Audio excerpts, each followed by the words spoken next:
Isang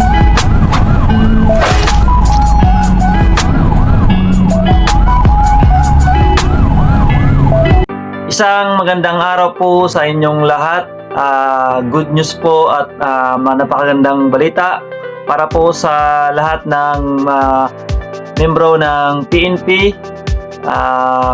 BGMP, BFP, PCG, Bucor at NAMRIA, sapagkat ay meron nga pong allotment para sa increase ng subsistence allowance. So yan po yung ating pag-uusapan ngayon. So sa lahat po ng mga may asawa, anak, or kapatid, or kayong kapamilya na nagtatrabaho sa aking nabanggit na mga agency, ay para po sa inyong itong lahat na ating pag-uusapan ngayon. Okay? I don't know why, but yun ang napansin namin with the friction cost, Your Honor. friction cost.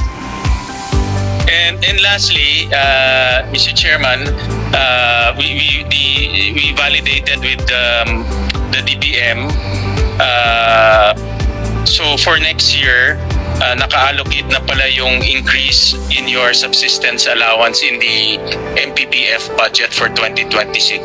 So mayroon 23 billion doon to increase it by 200 pesos. So ita-transfer na lang namin ito to the PNP para full 350 pesos na mabibigay next year, no?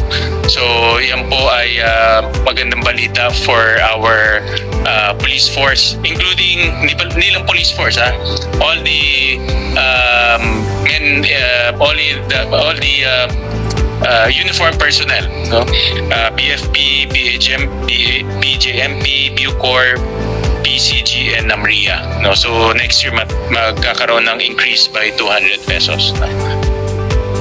Alright, so thank you, Mr. Chairman, that's it for me. So ayan, kung ating pong matatandaan na this year 2025 ay nauna pong nagkaroon ng increase ang AFP, okay, and ang Armed Forces of the Philippines, na kung saan yung 150 daily subsistence allowance ay nadagdagan po ng 200 pesos per day.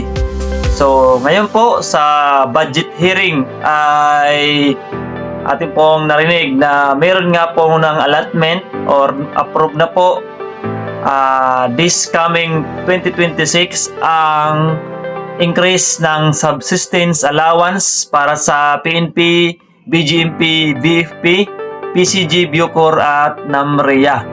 Okay? So ayan po ay magiging 350 per day na po yung subsistence allowance sa aking mga nabanggit na mga agency. So malaking bagay na po at malaking tulong na ito, kung saan ay dating 4,500 amount ay magiging 10,500 a month na po. So ayan, this video ay para din po sa mga applicants, future applicants na nagnanais pumasok sa PNP, BGMP, BFP, Bucor, PCG. Ay good news po sa inyong lahat sapagkat tinasa na nga po yung subsistence allowance this coming 2026.